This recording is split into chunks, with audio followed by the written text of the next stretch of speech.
Hello, my name is Nicole Safely. I'm an enterprise agile coach with AgilityHealth, and today we're going to go through our Scrum Master training to prepare you for your first AgilityHealth retrospective.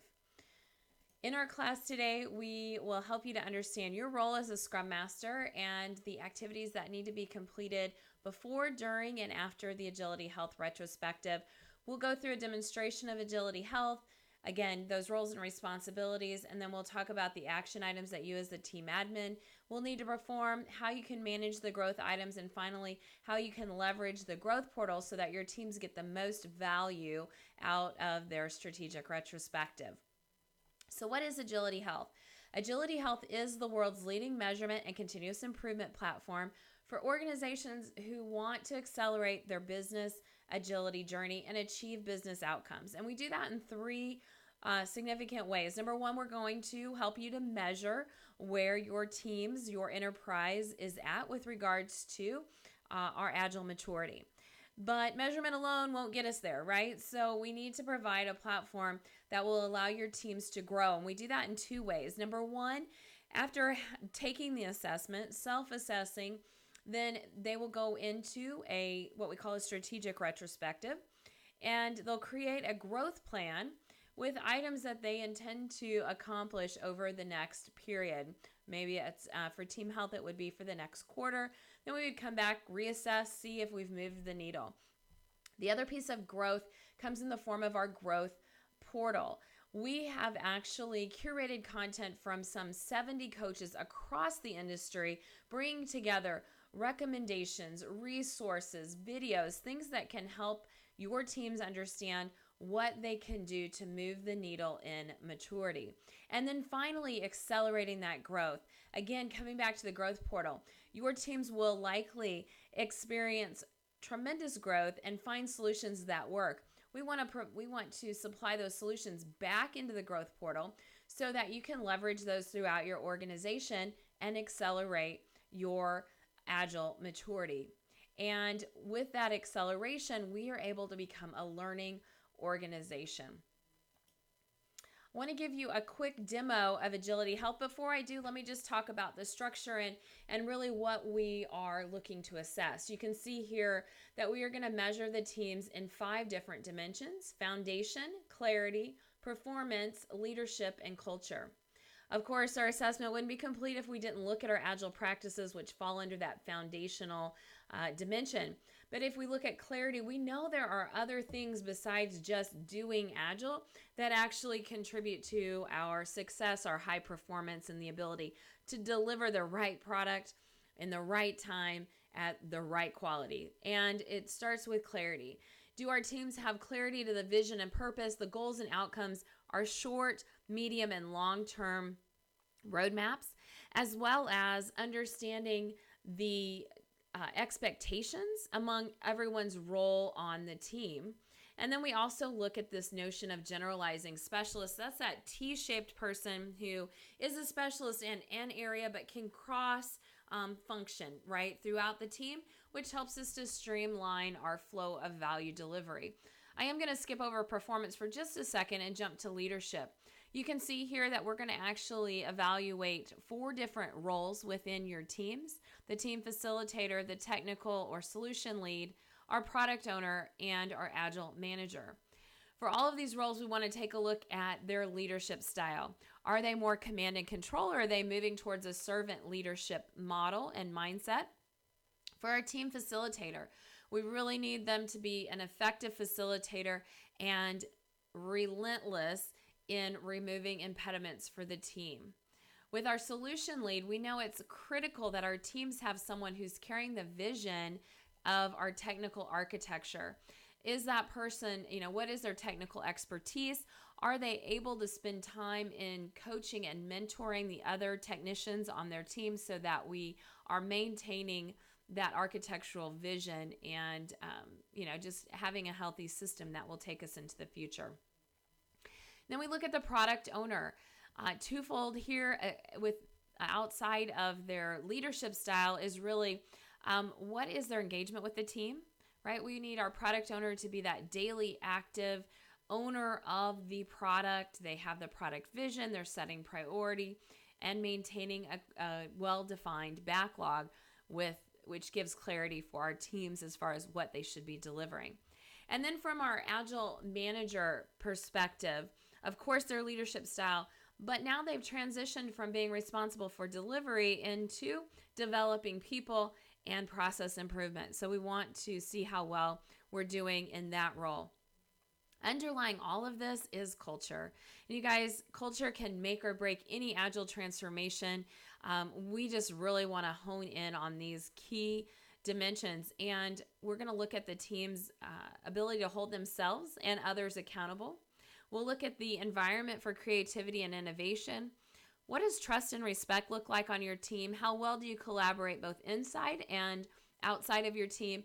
And finally, what is the level of happiness within the team?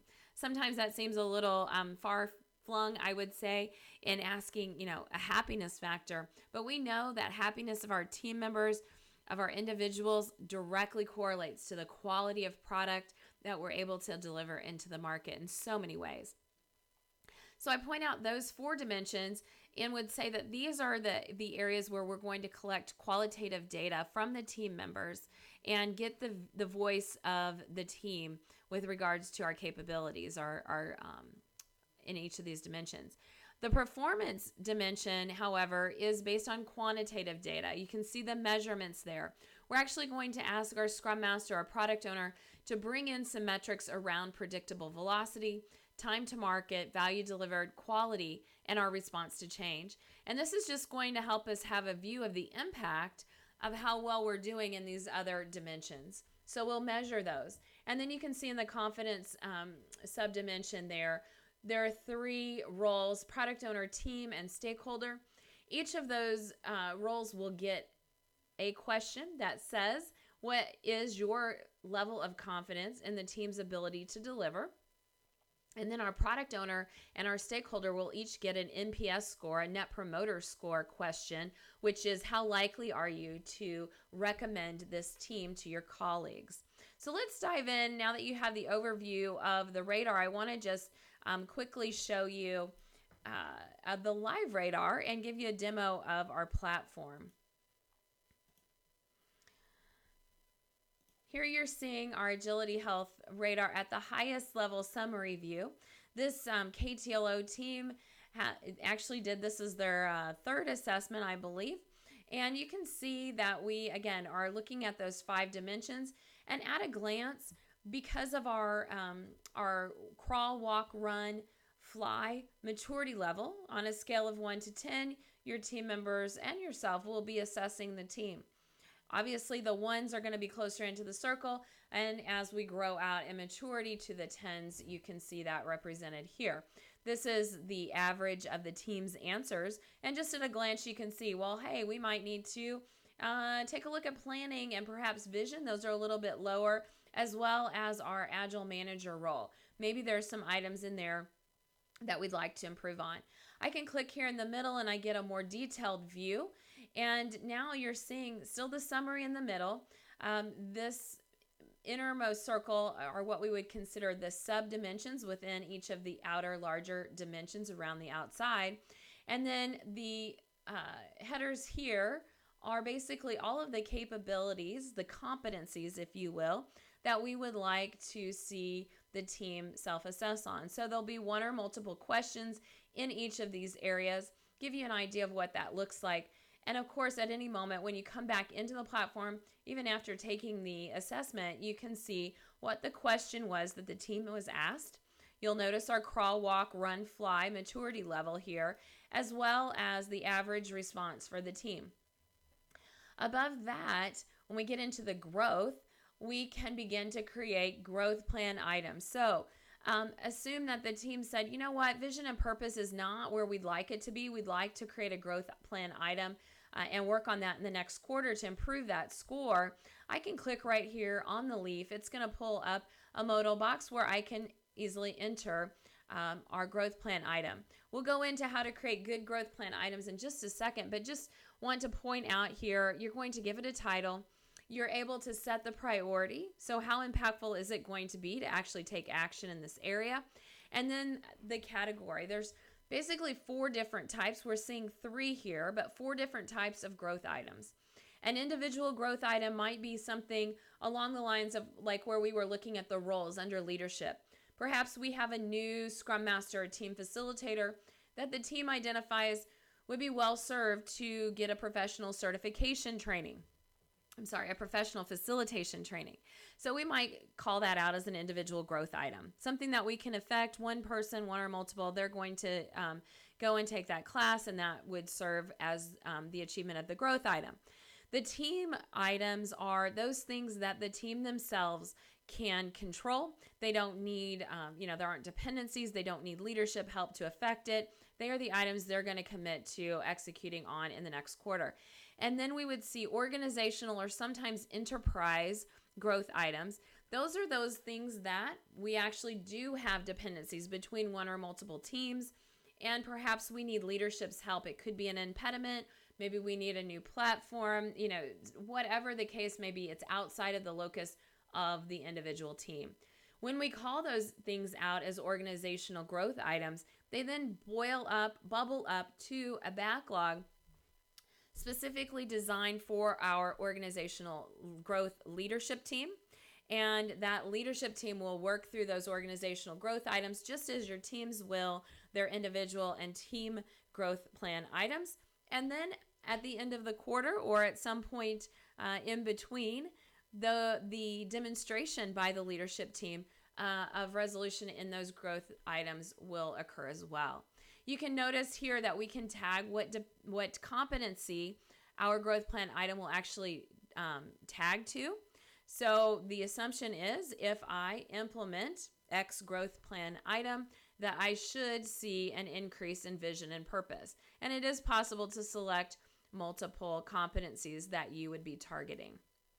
And then, of course, here in the empty space, we're going to write our growth plan item. I'll show you examples of good and not so good, but let's form these up as user stories, right?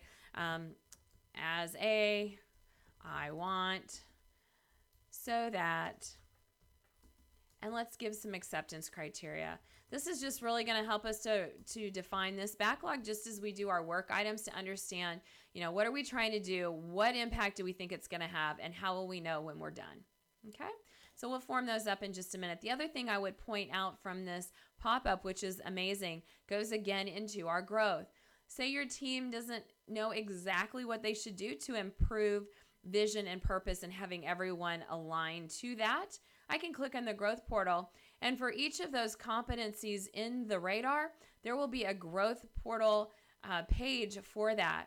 You're going to have the definition of what good looks like, and then you have healthy and unhealthy, so you'll be able to locate, kind of where your team is and what you're seeing. And then there are recommendations here for items that you could choose to implement as one of your growth plan items. You'll notice here on the right that some of them have already been pulled into our demo growth plan. But if I clicked on pull into growth plan, it's going to ask me to approve it. Once I do, it's actually going to land right back over on my radar, right in the growth plan for us to commit to.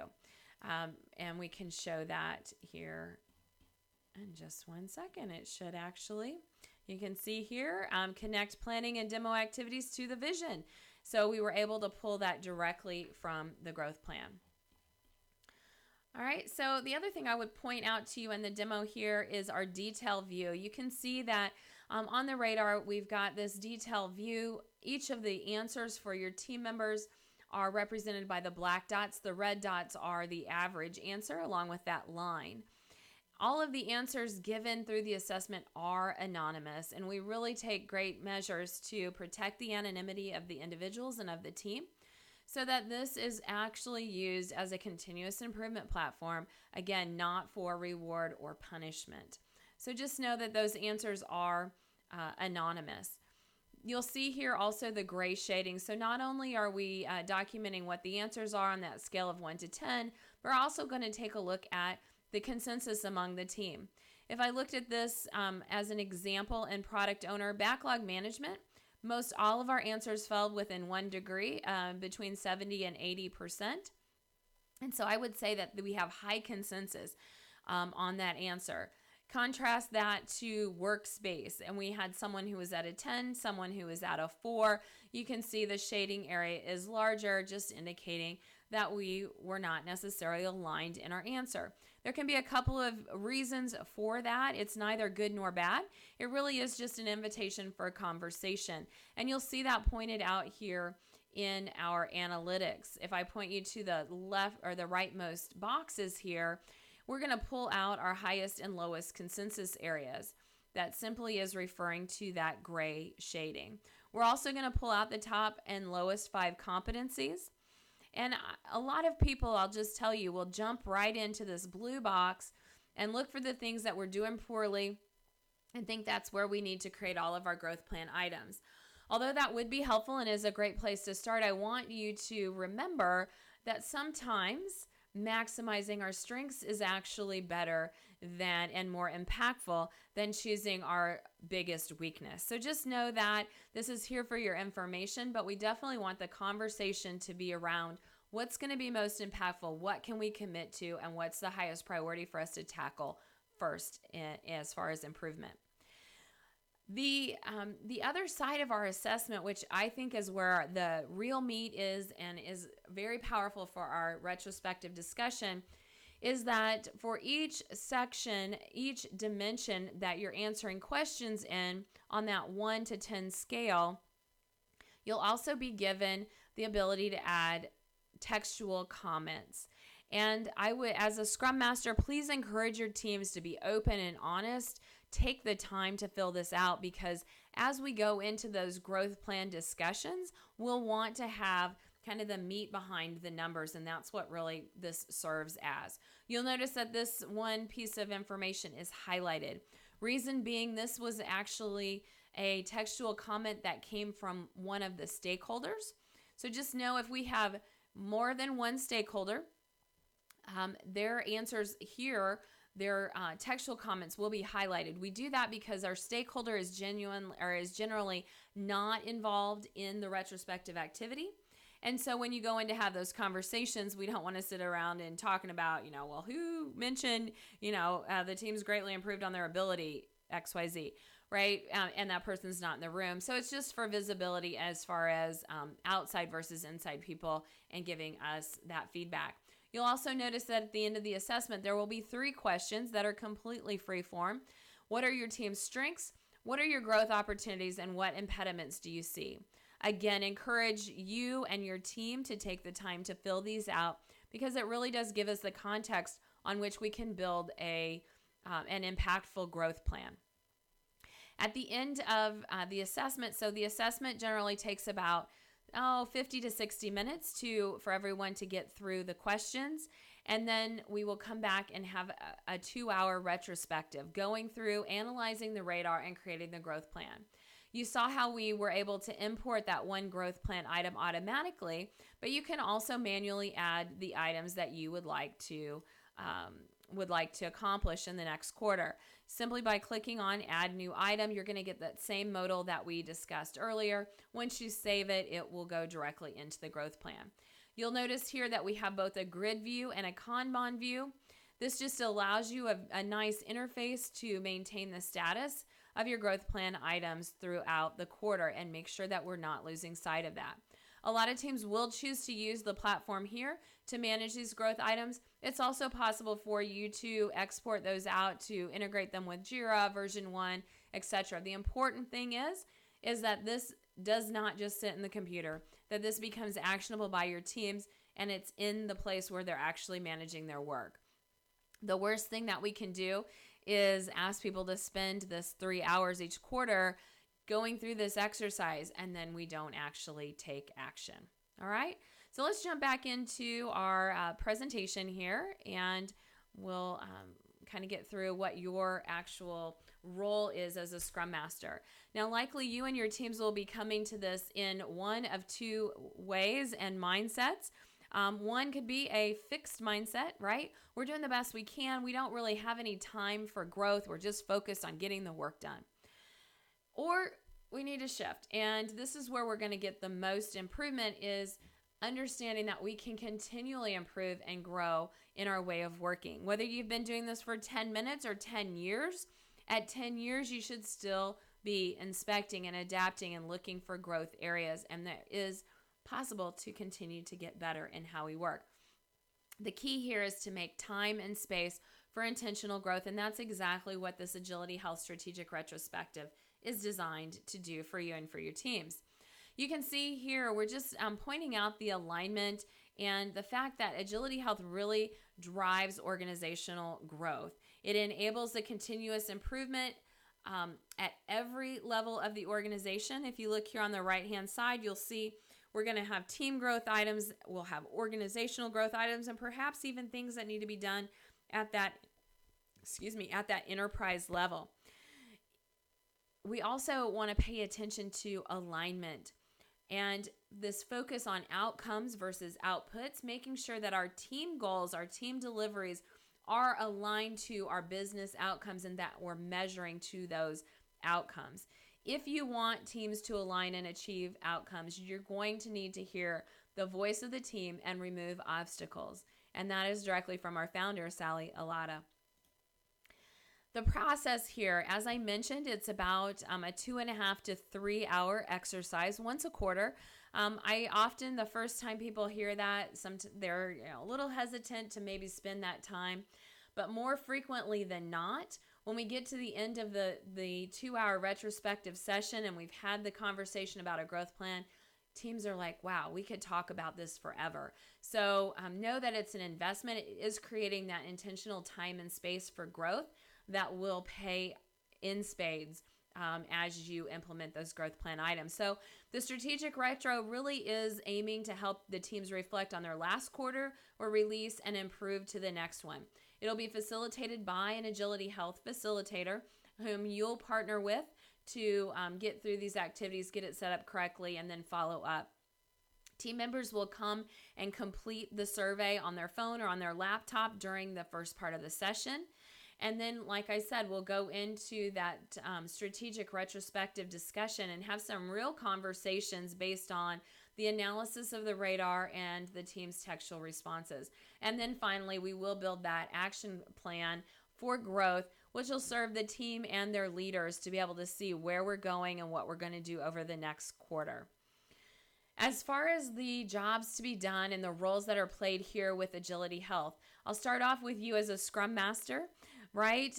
Your role is really going to be to pair with that facilitator, help to schedule and attend the retrospective, manage the team growth plan. So once that's created, we really need for you to keep that in front of your team and make sure we're making progress towards the accomplishment of those. And then you'll also be asked to answer some quantitative questions, which I'll share with you in a moment. The other folks involved in this key are going to be that Agility Health facilitator. You're going to want to work with them to help them get some context around, just the backstory of your team. You'll work with them to prep for the retrospective, and they will, of course, conduct and close the assessment. We like these to be neutral facilitators so you can actually participate with your team in the assessments. And then as the assessment and retrospective conclude, they will actually engage with you to help to manage the team's growth plan items. The team's doing the bulk of the work here, guys. They're going to complete the assessment along with yourself as Scrum Master, analyze the results, and build and execute our growth plans. And then from a leadership standpoint, we're going to look to those organizational leaders, agile coaches, and managers to really, kind of look at it at the level above. Our organizational leaders are going to be tasked with removing those enterprise obstacles, analyzing the organizational health, and defining business outcomes. Our agile coaches will now have that multi-team roll-up view so they can begin to look for synergies with coaching and impact and things like that. And they'll begin to be able to coach to, in a targeted way, coach the teams based on their radars and their retrospective. And also, they're going to be measuring the coaching impact. So seeing as we have implemented our different growth plan items and coached, then understanding what that impact is as we reassess at the end of the next quarter. Our managers will complete the survey to a certain extent. Their main role in this is to remove organizational growth items and help us to measure our growth. So as far as you, particularly as a Scrum Master, our goals really here, you need to understand and be able to collaborate with our AgilityHealth facilitator on the logistics, providing some team background and help to foster that growth mindset and healthy conversations as we go into the retrospective. So kind of a three-pronged approach as far as what we look to you to do. As you prepare for the retrospective, we want you to work with that AgilityHealth facilitator to give them insight regarding the team. You'll help schedule the retrospective, prepare to answer those quantitative metrics questions, and update the team members in AgilityHealth just to make sure we have the right roster and the right people and roles specified so we can get the correct view on the data. And then if you should choose to enter iteration and release metrics, we will also look to you to have a hand in that. Now, during the retrospective, we want you to be present. A lot of times you're out facilitating. The beauty of this is you will have a professional facilitator. So you'll have time to actually answer the questions alongside with your team and then help to analyze the survey results, capture and refine the growth plan items, and then build out that growth plan and keep it in front of the team. And post-retrospective, it's all about the execution of the growth plan. Applying growth plan items to iterations and sprints, bringing that work into the backlog that the team's already working from. You're going to update the growth item progress, add notes and solutions to the growth items, and I will show you how to do that in just 1 second. So here's a recap of your responsibilities. Number 1, learn about AgilityHealth Retrospective, meet with that facilitator to discuss the team and the stakeholders. Number 2, prepare to answer those quantitative questions. Number 3, confirm the team setup and that it's accurate in AgilityHealth, and you can collaborate with the AgilityHealth facilitator on the support of the actual session. 4, you're going to capture and refine those growth plan items during the retro session. And then 5, help to review, prioritize, and manage that growth plan backlog each sprint with the team. Again, we just don't want to lose sight of those items. They're very powerful if we execute on them. We also know that we're going to get back into the business of getting the work done. And if we don't have those in our backlog, it's easy to not see progress towards them. A significant resource for you is going to be in our support center, and you can get to this by going to support.agilityhealthradar.com. You'll notice that it is divided by role. So as a Scrum Master, you can come out here, click on that Get Started by Role, and choose Scrum Master. You'll see a recap of everything we're sharing with you today on exactly what you need to do to have success in the AgilityHealth process. Okay, I mentioned quantitative questions, right? And that this green section, particularly the measurement section, we are going to pull out some actual metrics. So the questions that you will need to bring in the actual numbers for will be around predictable delivery, time to market, value delivered, quality, and responsiveness. And I will tell you, let's just, let me pull this up for you. All of those questions can be found in our support site. And so if I pop out to the live support site, I find it just easiest to type in quantitative questions. It will pull up both the DevOps and the Team Health quantitative questions. They will look similar to this, just to give you an idea. Pull them up in Excel, and you can see the types of questions that we'll be asking you to answer. And these should be based on your actual metrics. Again, this is not a subjective, opinionated question. These should be the real numbers out of your own metrics. So you can see here, predictable delivery, what percentage of your target work items do you meet within your time box? So if you committed to 10 items in a sprint and you only missed 2, then we would consider you to be fairly predictable, etc. So you'll be able to download those questions. Again, you can get all of them for both Team Health and or the DevOps quantitative questions right from the support portal. Okay, so let's jump back into the presentation here.